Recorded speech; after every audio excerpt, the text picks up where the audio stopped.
Tom. Today we are joined by Richard McKnight. Good morning, Richard. Good morning. And Rich is a member of our professional services team and one of the few, the proud, I guess. And you are also a maintainer of the Apache Chemistry PHP client library. And what are some of the other of your claims to fame? What should we know about you before we get going here? I've been with Alfresco about 3.5 years. My experience with Alfresco probably dates back to almost the beginning. I was at one of the clients, one of the early adopters. I've had was that client? With sorry, was that client doing AVM WCM or doing document management or both? Mostly document management. I think we were actually using it for. It was a WCM type of a use case in that we managed a lot of the stories that we had in our internal portal, but we were managing it all on the DM side, not the AVM. Yeah. Okay. All right. Well, today you're going to be talking about migrating from AVM-based WCM to DM-based web content services. And just so everyone knows, when we say AVM, that is the sort of the old repository implementation on which a WCM solution was built, and we've stopped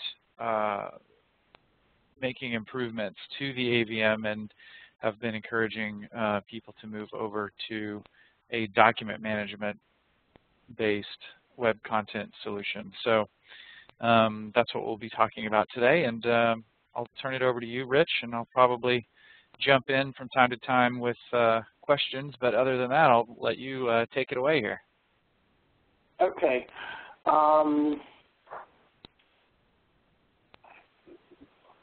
Maxine, do we have the slides in the cache? Hi, Rich. Yes, we do. I've given the controls to you. So if you look along the tabs at the top where it says Quick Start, Session Info, TTL, New Alfresco, it's the final tab. That's where I've uploaded and cached your presentation.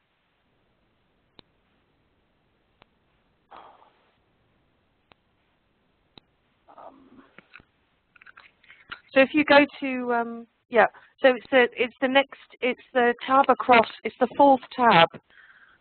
Got it. Thank you. I had You're it on welcome. full screen. Thanks. You're welcome. Okay, so this was actually a talk that I gave at DEF CON, and wanted to highlight the issues around WCM to the WCS migration, web content management, migrating to web content services, or more succinctly stated, moving off of the AVM.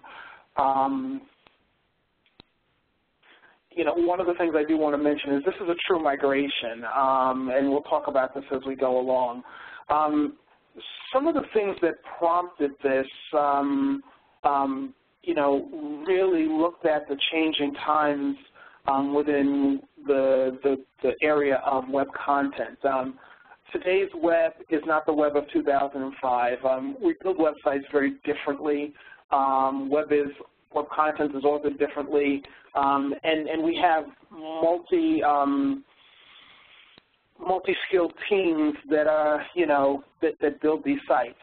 And many of the many of the use cases that we have don't really get a lot of advantages from the way we've done the AVM when we compare it to what we've done in the core repository.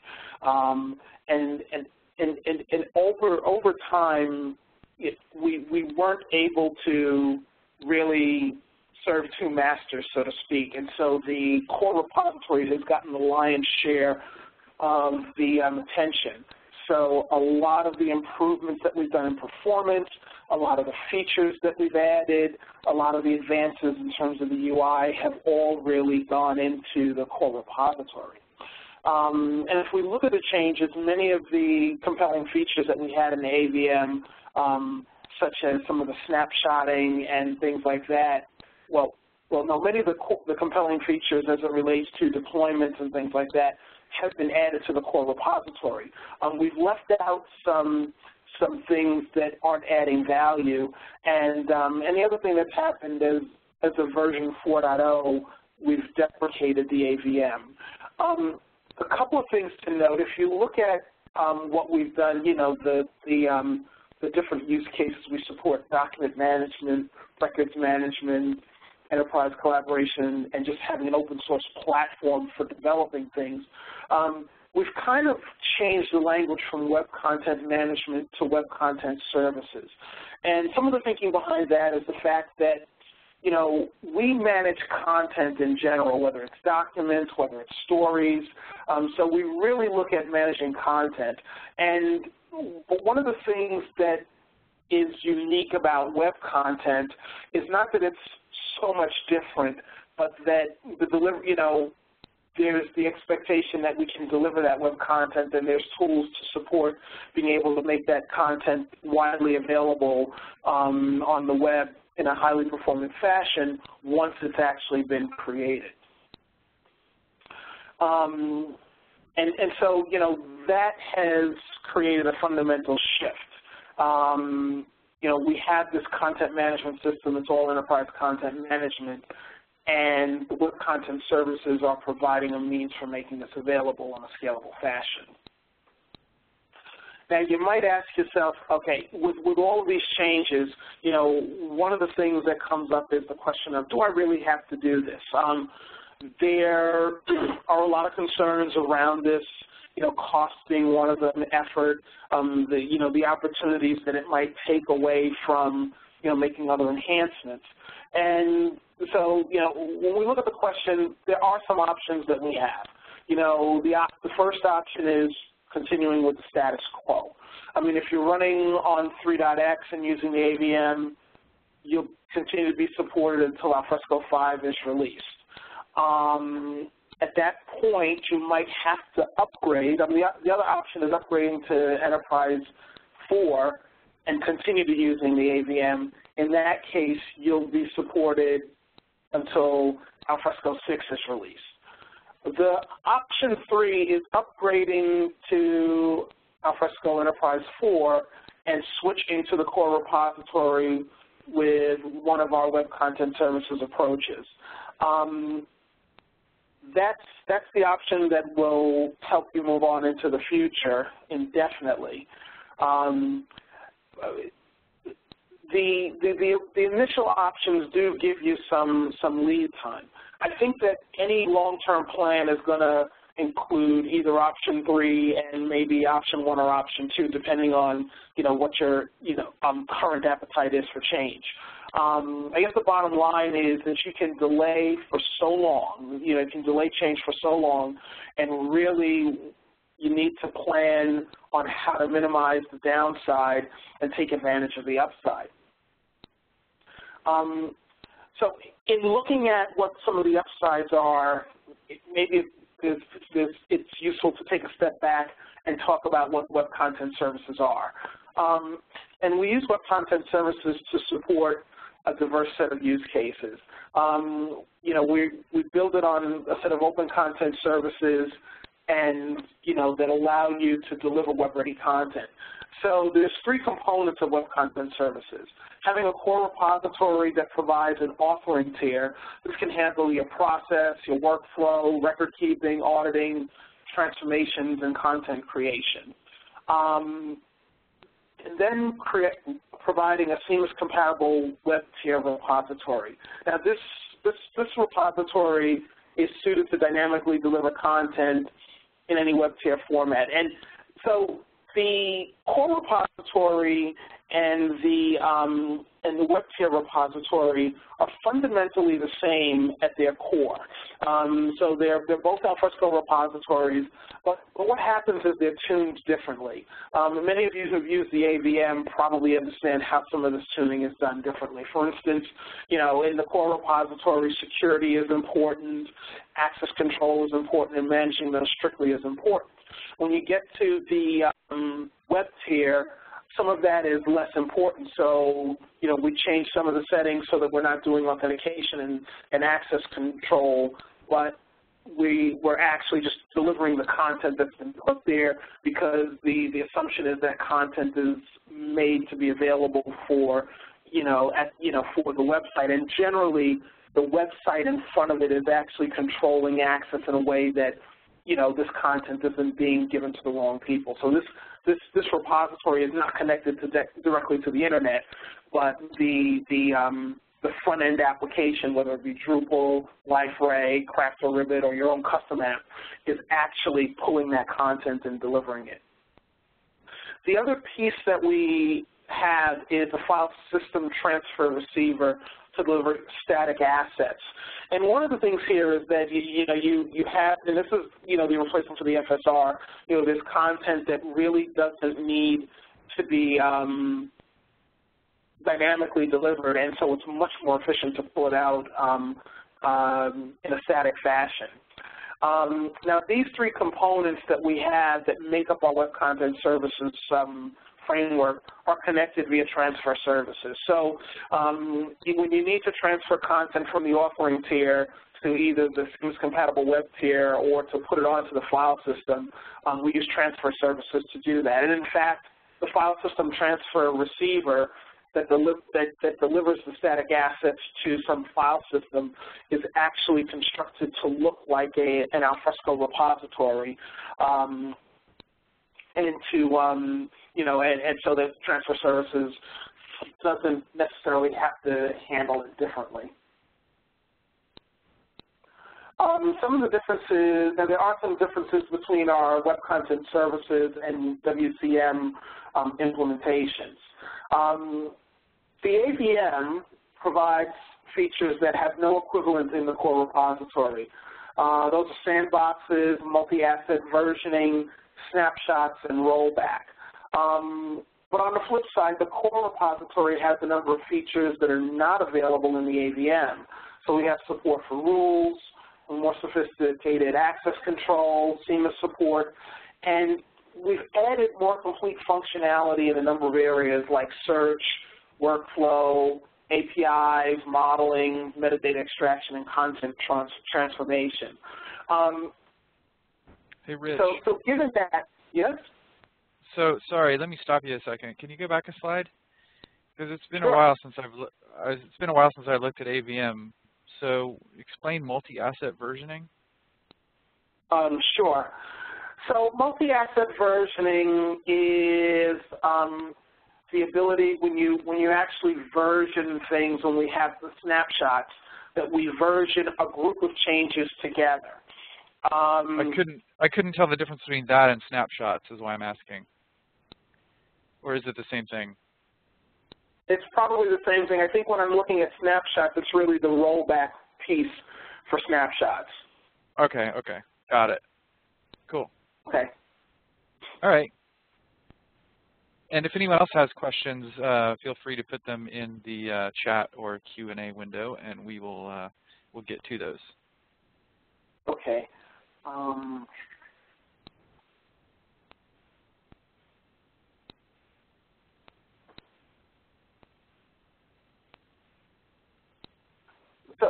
So what are the impacts on the differences between WCM and WCS?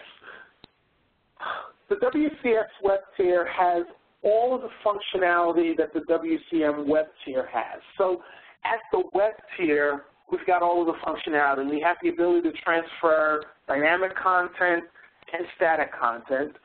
And in addition, in the DM-based offering tier, we've provided improvements for content authors.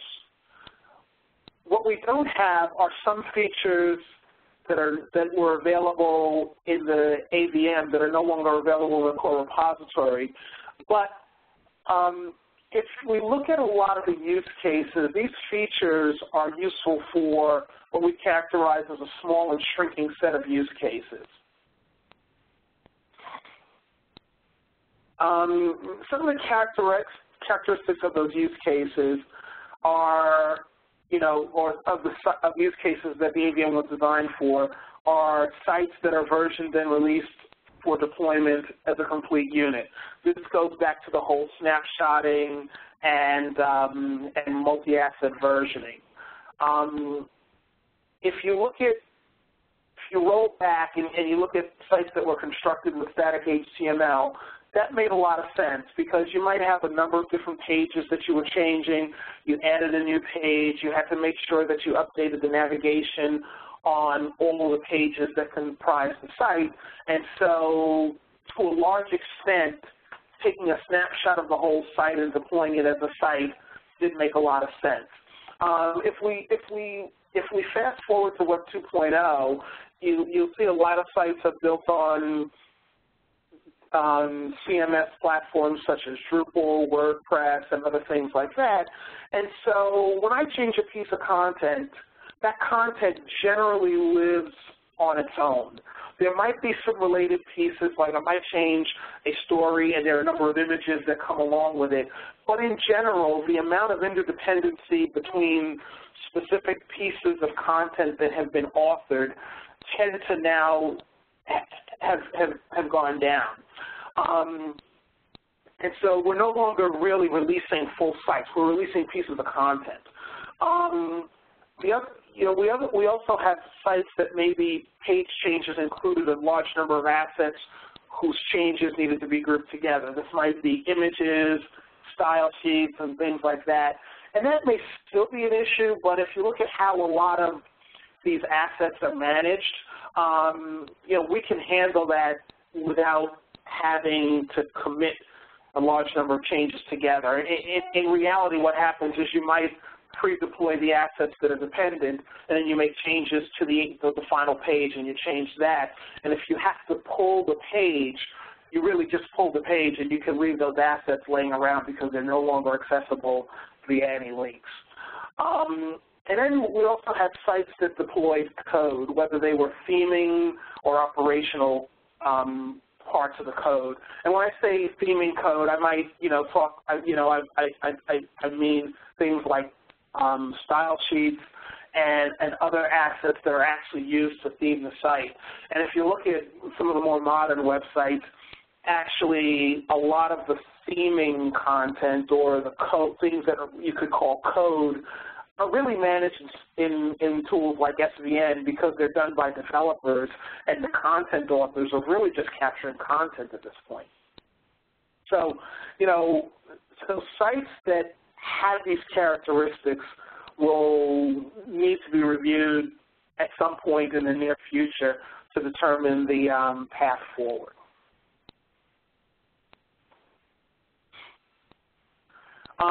If we look at the characteristics of some of the emerging use cases, these content items have fewer interdependencies. Content on the same site may actually come from different sources, and content may be targeted to multiple sources. Content that appears on the web may actually be a small part of a larger life cycle. So, now we have a situation where people aren't necessarily building a website. They're actually creating content, and some of that content may end up on a website in some cases. You may have content authors that might not even be thinking in terms of, oh, this is going on the web. They might be, building, some information about a product, and that content may actually go to, e-commerce website. It may go into a catalog. So so the whole notion of building a website, has really changed in terms of, where it sits in the process, the participation, and just, the whole process around it, and in terms of, how people view it who are actually creating the content. So, the question that you might ask yourself if you're still using the AVM, is there life after the AVM? And I think the answer is yes, but, which is always the case in life. I mean, you know, nothing is ever simple, nothing is ever clean, nothing is ever straightforward. Projects with a heavy dependency on the AVM, you're going to have to re-engineer them, you're going to have to think them through, you're going to have to figure out how to change them. And even projects that naturally lend themselves to the whole Web 2.0 notion might need some renovation if they've been crafted in a way that lends itself to the AVM. Now, I truly believe, and I think that there's, you know, enough information out there to support that there will be benefits to changing, but unfortunately they don't come for free. So some examples of issues that we might have to contend with in migrating. The content modeling is going to be different. The user interface uses a different framework, and the deployment tools have changed slightly. So the problem with the old, if we look at the, just look at the old web forms and we look at the way things are captured. In the AVM, when we defined the web forms, we were actually defining the UI and the content model together. Excuse me.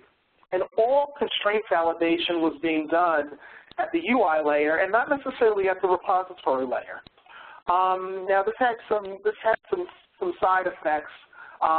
It had a low threshold of entry to creating these forms because, you know, you could in one step create the UI and a content model, and it's similar to the way a lot of the lighter weight CMSs approach creating types. But it does make some things difficult, like, for instance, validating ingested content against your content model, because that ingested content, you're just creating an XML file and you're not really going through the UI-based validation. I have an example here now. So that's making an argument for let's split this out. Now, one of the things we run into is that we have content models that we've created based on this UI, and now we're going to have to convert them. I think for the most part, if we compare the XSD that we have for creating web forms to what we have in modeling with the DM side and using the content models that we have, most of the things that we can do will move over in a straightforward way. I think you will run into issues where you've created complex types, and in those cases, you're going to run into in those cases, you'll have to think through the process around converting them into a content model. And the reason for that is that the complex types that we have in the XSD really don't translate cleanly over to what we have in our content model. There are some ways that we can cope with them. One is that we can bundle the values in a serial, this complex value in a serialized version of a composite property. But, that probably removes some of the validation checks that we might have. We could have a set of parallel multi-valued properties, and that can be handled with things like content policies to keep them in order and make sure that you have the same count. But it's not necessarily, it's still not very clean. You could also use child objects, which, where you could look at the complex types and just view those as their own thing and use different relationships other than maybe CM contains to actually bundle them. I think that it's a little bit cleaner, but, it does mean that your object, what was previously one object, is now broken up into two objects. And so I think that there's probably a decision point between that or just using multi-valued properties, that are in parallel. Altering the data dictionary to support proper composite properties is in theory doable, but it's quite ambitious, and I don't know that anybody's tried it. But in general, the DM modeling can model anything that's in the XSD. It's just that, you have to think about it. There are some other issues around inter-content relationships that can be handled either with node refs or relationships. And then you can also handle cardinality, though, the XSD has a richer set of cardinality rules that come out of the box. And, if you needed to handle all of those rules, like, for instance, saying you can have 1 to 5, items and enforcing that, you can still do it. You just might have to create some custom constraints to do it. The one thing that I do think that moving to a proper content model does allow you to do is have a unified modeling scheme for all content, and I think you're modeling content with something that was actually, the scheme around our XML for modeling content is designed for content modeling and is not just a general purpose XML schema that was really designed for something else. There is actually one other way to handle this, and that's to really do nothing about the content modeling per se. You could continue to pop XML into the repository, into the VM side. I don't know what you do about specifically. You might have to do something around, XML capture for the UI, but you could just pop the XML into the repository as kind of a, CM content object, and then just do what we've done in the past on the AVM side and just have, metadata extraction go and populate the properties and add whatever aspects need to be done. So you could also do that, and I think that Crafter actually does something similar to this. So, you can choose not to convert, still use the DM side, and, handle the UI yourself and move forward. Yeah, you could also put the, sorry, Rich, you could also just put the XML in there like you're saying, and then use actions to transform it using XSLT or FreeMarker if that's what you want to do. Well, you don't necessarily have to grab the XML and parse it into the properties on the objects. Okay. Yeah. Right. Exactly. And I think you'll only. I think that I think the transformations have always been done for the presentation side, and the metadata extraction was always done if you needed to provide search capabilities. So if you needed to search on something, then you'd need to.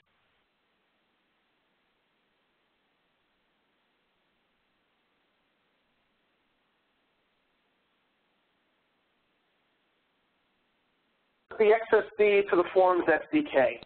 I think the good news is that just like with the Forms, with the Web Form XSD, you have reasonable default UI components. The same is true with share-based forms. Both also have out-of-the-box widgets, and both allow for custom widgets. The Web Forms use Dojo, and the Forms SDK use UI. In addition to that, in many cases, you might have other frameworks, other portals that you're already using, and you do have the ability to just build your own widgets and UI, on other UI frameworks. The nice thing about that is that the repository itself enforces the data integrity with any constraints, and so it's, you can make sure that your content model supports that, and then you have a lot of choices in terms of how content is pulled in, whether it's ingested by an automated process, whether it's done using the share UI, whether you have some other, custom UIs for really casual users where you try to hide as much of the complexity as you can. So, we do have those, the ability to do that. And if you're doing that, one of the things, if you're building your own UI, the good news is that on the repository side, you do have the ability to build helper web scripts that can populate pickers and select lists and things like that.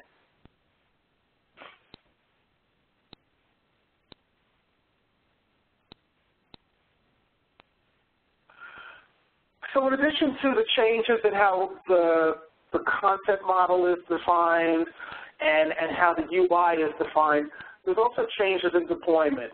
The tools are similar enough to where I don't think that you'll run into a lot of problems. I mean, there are some subtle differences.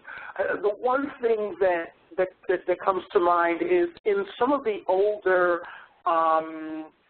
FSR tools, you had the ability to have some actions, post-deployment actions on the, on these, build your own deployment targets.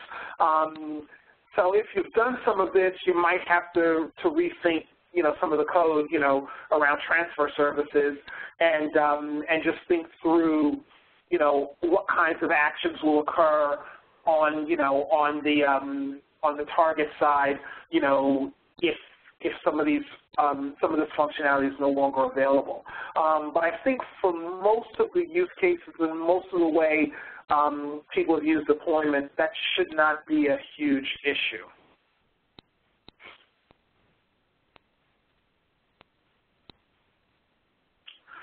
Okay. So I've talked about some of the differences. Well, one of the things I'd like to highlight, and I don't want to be a doomsayer, but I want to ensure that as a development community, we have kind of the proper respect for the, the amount of effort this is. This is a non-trivial migration. Any of you have done a migration know that migrations are non-trivial. There's a lot of things that go into migrations. You're going to run into impedance mismatches. You're going to run into user issues where they say, well, why can't I have my favorite little feature that really was an anomaly? And so, I think that it should just be treated as such. There's a risk versus reward. There's a definite cost to the conversion. But I really think there are benefits in performance, clarity of the development process, flexibility, and the ability to really leverage different ways of capturing content, different ways of recombining content. I think it's much less rigid than it was before. I can see scenarios where rather than saying, okay, I have all of these web projects, you really just have content projects that, may or may have some, that may have web as some or part of their, their charter. And so, by being able to leverage web content services, you could really pull from a number of different projects into the same, web property. And, conversely, you could have some of those streams of content development that are actually, being deployed to multiple web, properties. I think that, there is a high-level generic conversion process that most of these projects will take. For instance, you're going to have to look at, assess the thing. Look at what are you trying to do, and understand, what gains you're going to get out of it. Is this just a migration just because we have to do it, or are we taking the opportunity to really, make some changes? And even before going and developing a plan, you probably need to think about brainstorming, prototyping, doing a small POC, just understanding where the real work is going to be and what the real risks are or things that could derail the effort. and then, coming up with a plan and executing. And we'll talk about this a little bit more, later on in the talk. And then the other thing I wouldn't ignore are partner products. Some partners actually have solutions based on their experience that they're definitely worth looking into. And I might also, one thing that I haven't put on there, but just something to consider, and this is maybe me getting on a little bit of a soapbox and making a call to action, is that for most of the projects, there will be the opportunity to make improvements. But in many cases, both in conversations that I've had with partners who are, trying to scope out projects for their clients, and even just in some of our conversations with customers, the cost of doing this is always an issue. I think there are, and I think there are a number of paths that we'll go through that are going to be repetitive, and perhaps, we'll invent the wheel once for this, and maybe all of us can use it. So, I would actually encourage maybe some active involvement with, as you come up with tools around migration, maybe publishing them on add-on and allowing other people to add to it, and just, the community reaping the benefit of sharing the burden. Sharing, experiences and everything like this, because I do think that this is something that a number of us are going to have to go through, and it's not necessarily something that everybody is saying, oh, this is, a core competency, in migration that I want to develop. But, if we can, so there's no real competitive advantage to saying, oh, I've got mine, I'm not going to show you how to do it. Let's kind of share in this one, just because I think that there's going to be a lot of things that we'll all do the same, and to the extent that we can all share our experiences, I think that we'll all get out of it what we put into it. Okay, off my soapbox now.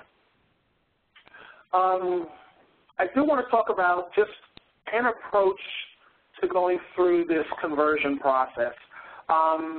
And I apologize in advance if I'm preaching to the choir, telling you something you've already known, but I do think that, based on a number of different, re-engineering projects that I've been through, ECM related and otherwise, and just migration projects that I'm going through, this is kind of, this I think talks about a lot of the types of things that you'll run into, and just keeping them in mind, and understanding them may help from the development side, understanding what you might run up against as you're trying to navigate this process.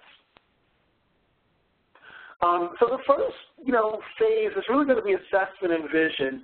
I really think looking at the current use case, and understanding, does it work? What improvements can be made? What are your customers or your users saying they don't like? What do they like? And also, looking at the process itself and asking yourself, is this particular process that we're trying to renovate something that could be rolled into another process? Is it important enough to renovate? Is it something that is going to last, 2 more years, or can you just, ride out the decommissioning wave and just kind of, time a transformation of the process or a redirecting of the process, with the decommissioning of the AVM. So, before you actually set out to do this, kind of ask yourself some key questions as to, what's the best way to approach it? Is this something worth doing? And if you've decided that this is the direction you're going to want to go, really look at the technical inventory of the things that are going to be converted. You've got forms, models, UI widgets, transformations, workflow, deployment schemes. Really kind of take inventory and look at, okay, what are the things that I'm going to have to work on? What am I going to have to transform? And make sure you understand them, because at some point you're going to have to look at them and say, okay, which one of these look like they might be difficult, and as you'll see in our next step, those might be the things that you kind of walk through some proof of concepts on. Excuse me. The other thing I would also look at is, okay, all of these, in general, you have a set of users. Look at the current usability and look at it from a critical standpoint of, what are the user roles and their profiles? What are some of the features that really work, that people really depend on? And also look at, back through, any tickets, emails about things that don't work, things that really could be streamlined.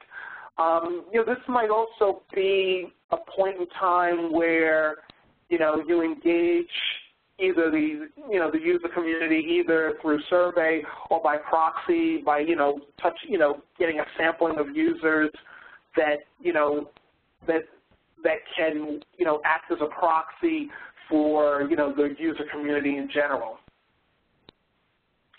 And once you've kind of looked at that and you say, okay, we're actually going to go through this process, at that point, it's a good time to brainstorm and whiteboard.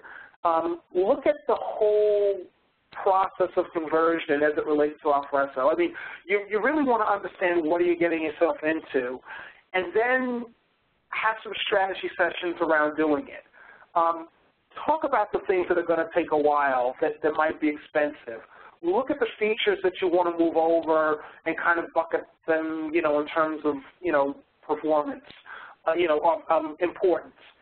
Talk about the actors, the users, who's going to be doing what, and actually look at the re-engineering opportunities. Look at things that might be really low-hanging fruit that you can just say, you know what, this has been a thorn in our flesh. We can actually move this over. We can fix this, and because of the the features that are now in in the core repository. I would also, in the brainstorming and whiteboarding, include more than just, the development team. Get some of the additional stakeholders involved. On the business owners where it's appropriate. Some of the, the business analysts in terms of understanding it.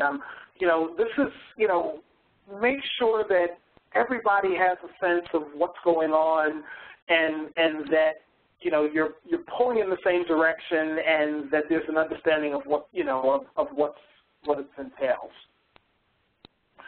I think the next step is prototyping and enablement, and I think this has two impacts. One, it allows you to look at a set of representative items that can be done quickly and try them out. You can look at go, no-go items and say, okay, this looks hard, let's make sure we can do it. And then you can also pick items that allow the development team to gain some insights into the process. So when, as you put together your estimate and you look at it, you're not flying blind, and you have some idea of how, how much effort it's going to take. At that point, I mean, once you have all this information, I think you're in a better position to make a credible plan. You can review the lessons learned. You can, review this with the stakeholders, and then you can really look at the resources that are needed. Are you going to need a partner to get involved? Are you going to need Alfresco consulting? Are you going to, maybe hire some short-term ECM professionals to augment your staff? This is the point in time where you can actually say, okay, now we've kind of, cracked this thing open a little bit. We've looked under the hood. We have a better idea of what we're going to do. Then you're ready to execute. You've got a well-thought-out plan. Plans notwithstanding, you're in, what's most likely uncharted waters, because there's very few of us who have gone through this migration at this point. And so the thing I would say is don't be surprised if there are bumps in the road. Be prepared for it. Manage expectations. Build it into the into the process, and just make sure that as you walk through the process, you have it with realistic goals in mind. So some of the conclusions that I think we can run into, and I'd love to hear feedback on this, moving to web content services will be necessary at some point. In general, there's a lot to gain. It's not a trivial process, and I think that you've got to be committed to, committing the resources to it.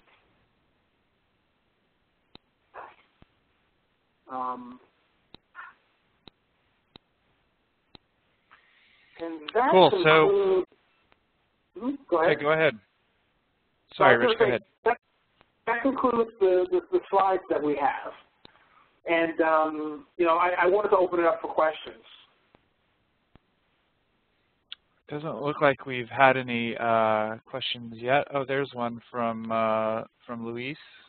Luis, do you want to ask your question with voice, or do you want to chat your question?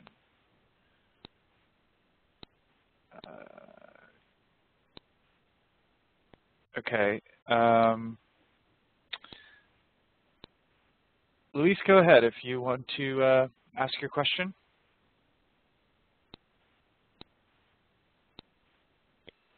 Okay, Luis has got his hand up, but he's not asking his question or chatting it, so we'll come back to you. Richard asks if there are any real-world migrations that you have worked on, Rich, and how did those go? How long did they take? And what was the biggest challenge, I guess? Yeah, today we're really in the beginning phases of looking at migrations in terms of WCM to web content services.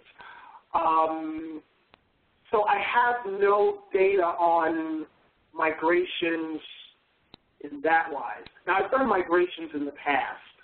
And I will say this about migrations in general. One of the things that I think, so some of the challenges that I run into with migrations in general are things around moving the data. There's a lot of time that ends up being spent in data cleansing because sometimes you might have information that hasn't been, validated the same way, and so as you start to move content over, you run into that.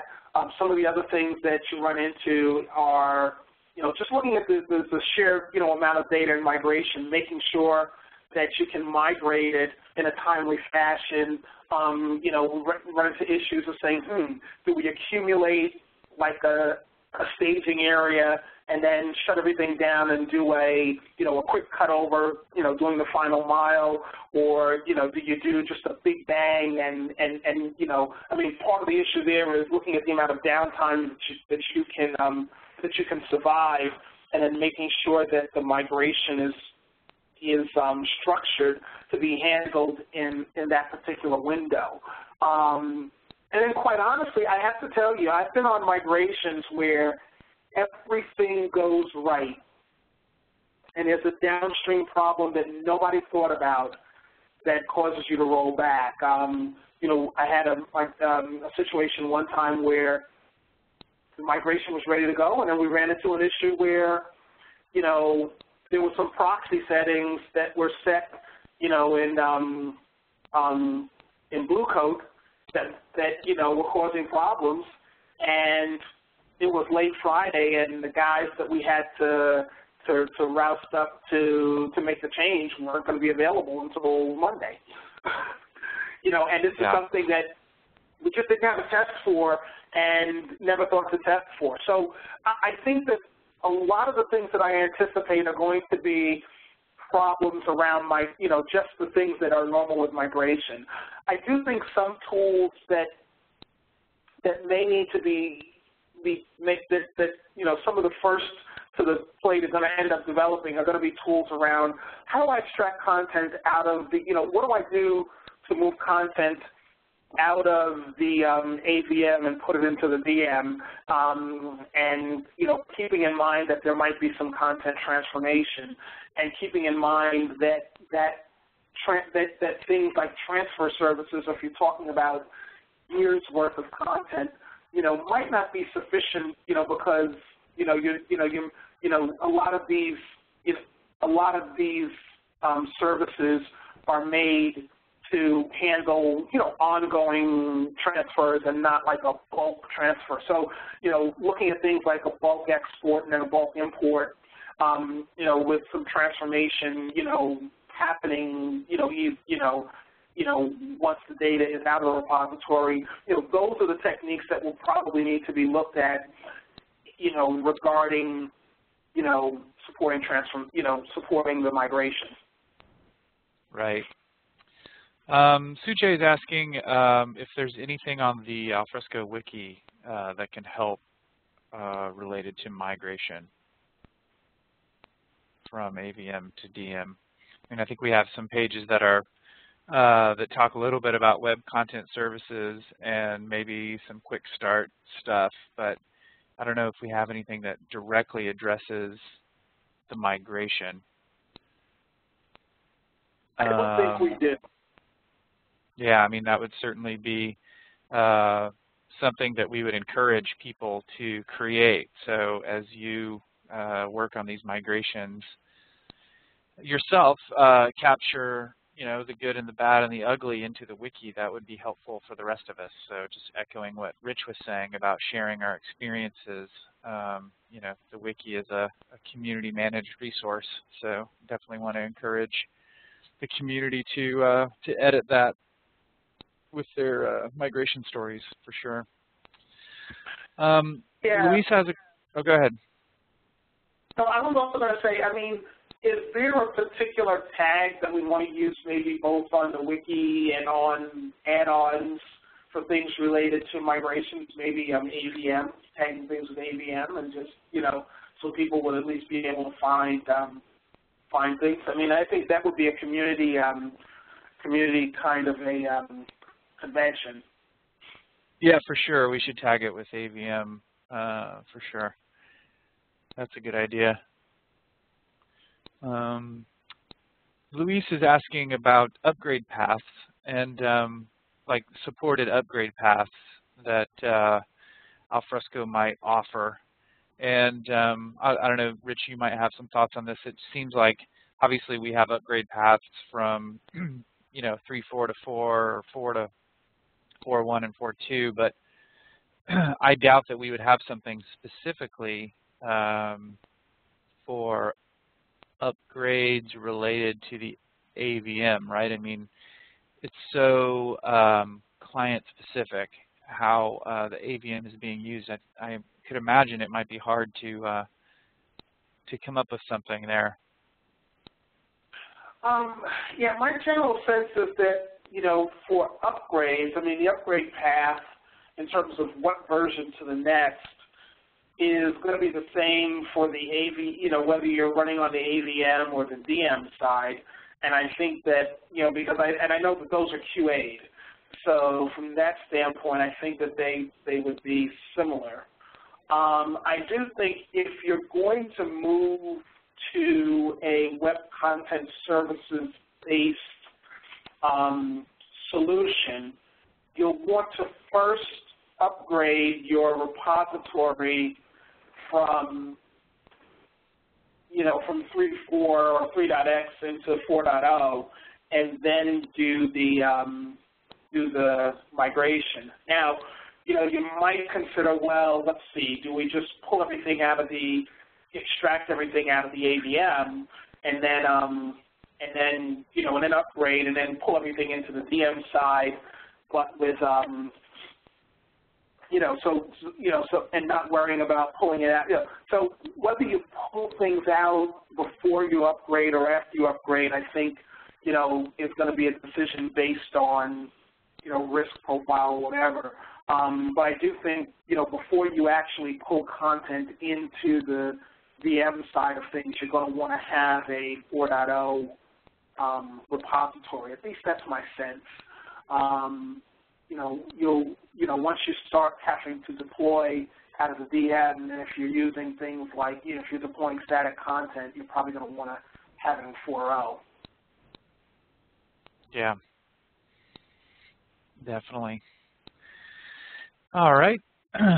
Let's see. Are there any other questions coming through? I don't see any. So just a reminder that, as usual, we record these sessions, and so we will send out the recording as well as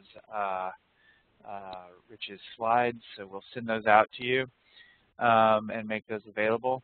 And then our next Tech Talk Live will be on the second Wednesday in January. Normally we're on the first Wednesday in January, but the first Wednesday in January is a little too close to New Year's. So the next Tech Talk Live will be on January 9th, and we are still finalizing that topic. So we will get that on the Tech Talk Live wiki page very soon so that you can register and plan accordingly. So I think we've had a pretty good year of Tech Talk Lives, so thanks for participating and attending, and thanks for speaking, Rich.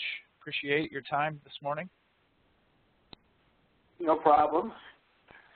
And I hope to see everyone coming back in January for the next Tech Talk Live. Talk to you later. All right. Take care, everybody. Bye now.